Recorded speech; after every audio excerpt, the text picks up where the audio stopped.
আজ থাক, কাল পড়বো। মা, আজকে আমার খুব পছন্দের একটা মুভি দিয়েছে, এক্সাম তো এখনো অনেক দেরি, ঠিক মেকআপ করে নেবো। আজকে এই রিয়াল মাদ্রিদের ম্যাচটা দেখে নি, কালকে থেকে আর টিভি না।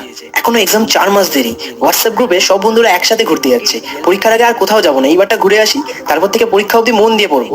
পরীক্ষার এখনো 1 মাস 3 দিন বাকি, এই 3 দিন একটু ঘুরে ফিরে নি, 1 মাস আর অন্য কোনো দিকে মন না। আজকে খুব ঘুম পাচ্ছে, এখন ঘুমিয়ে যাই, সকালে উঠে পড়বো। সকালে তো তাড়াতাড়ি ওঠা হলো না, বিকেলে স্কুল থেকে এসে পড়বো। এসআরকে নিউ ফিল্ম এসে ফার্স্ট ডে ফার্স্ট শো দেখতেই হবে, রাতে এসে ঠিক পড়বো। সারাদিন এত খাটাখাটনি গেছে, খুব ঘুম পাচ্ছে। আজকে শুয়ে যাই, কাল সকাল থেকে 100% পড়বো। রিলেট করতে পারছো বস নিজেদের সাথে? আমার একটা প্রশ্ন আছে, কাকে এই অজুহাতগুলো দিচ্ছ তুমি? কাকে মিথ্যে কথা বলছো? মাকে, বাবাকে, দাদাকে, টিচারকে, নাকি নিজেকে? তুমি মিথ্যে অজুহাত তো সবাইকে দিতে পারো, কিন্তু আলটিমেট ঠকাচ্ছ কাকে? চিন্তা করে দেখো, তুমি পড়াশোনা করলে কার লাভ? তোমার বাবা মার, তোমার টিচারের, নাকি তোমার নিজের? স্কুল, কলেজ, ইউনিভার্সিটি সব মিলিয়ে পড়াশোনা করার জন্য তোমার হাতে কত বছর সময় থাকে? 15 কি 16 বছর? আর তার মধ্যে অলরেডি অর্ধেক কাটিয়েই ফেলেছো তুমি। এই বাকি কটা বছর দেখতে দেখতে কেটে যাবে, তারপর হাজার চেষ্টা করেও তুমি স্কুলে ফিরতে পারবে না। আমি জানি পড়াশোনা বোরিং, বেশিরভাগ স্টুডেন্টদেরই পড়তে ইচ্ছে করে না। পড়তে বসলেও ফেসবুক, হোয়াটসঅ্যাপের নোটিফিকেশন গুলো কনসেন্ট্রেট করতে দেয় না। পড়তে বসলে ঘুম পায়, মনে হয় কবে এই স্টুডেন্ট লাইফটা কাটবে।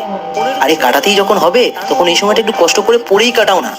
ইন্ডিয়ার ম্যাচ দেখার জন্য তোমার হাতে অনেক সময় আছে, কিন্তু পড়াশোনার এই সময়গুলো আর ফিরবে না। ফেসবুকে কারোর ডিপিতে লাইক বা কমেন্ট করে অথবা নিজের পছন্দের টিভি শো দেখে তুমি বিশেষ কিছু জ্ঞান অর্জন করতে পারবে না, বরং পড়াশোনা করে পারবে। পড়ার জন্য মোটিভেশন পাচ্ছ না?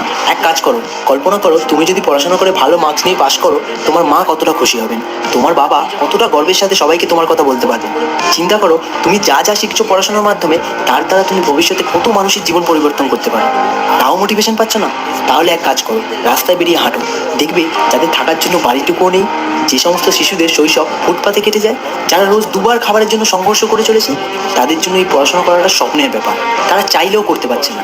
আর তুমি তো সমস্ত রকম সুযোগ সুবিধা পাচ্ছ, তোমার বাবা মা তো তোমার পড়াশোনার ক্ষেত্রে কোনো অভাব রাখেনি। তাহলে তুমি কেন নিজের স্টুডেন্ট লাইফটা আজে বাজে জিনিসের পেছনে নষ্ট করছো? এক্সামের যতদিনই বাকি থাকুক না কেন, সবচেয়ে ভালো দিন পড়া শুরু করার কবে জানো? আজকে। অনেক সময় নষ্ট হয়েছে, আর নয়, আজকে থেকেই পড়াশোনা শুরু করে দাও। সবার আগে নিজের কাছে প্রমিস করো, আর কোনোদিন নিজেকে কোনো রকম অজুহাত দেবে না। পড়তে বসে বোরিং লাগছে, পড়াশোনাকে ইন্টারেস্টিং বানিয়ে নেওয়ার উপায় খোঁজো। পড়তে বসলে ঘুম পাচ্ছে, উঠে চোখে মুখে জল দিয়ে এসে আবার পড়তে বসো। ফেসবুক থেকে আসা নোটিফিকেশনগুলো পড়ায় মন লাগাতে দিচ্ছে না, মোবাইল অফ করে রেখে পড়ো, কিন্তু পড়ো, আজ থেকেই পড়ো। নতুন কিছু শেখার জন্য পড়ো, মায়ের মুখের হাসির জন্য পড়ো, বাবার পরিশ্রমের দাম দেওয়ার জন্য পড়ো, নিজের এবং অন্যের লাইফ বেটার বানানোর জন্য পড়ো, দেশের জন্য কিছু কন্ট্রিবিউট করার জন্য। চিন্তা করো সেই দিনটার কথা, যেদিন তুমি পড়াশোনা করে সফল মানুষ হয়ে নিজের মায়ের সামনে দাঁড়াবে।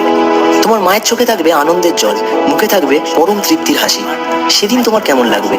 সেই দিনটাকে সত্যি করার জন্য আজ থেকেই পড়ো, এখন থেকেই পড়ো।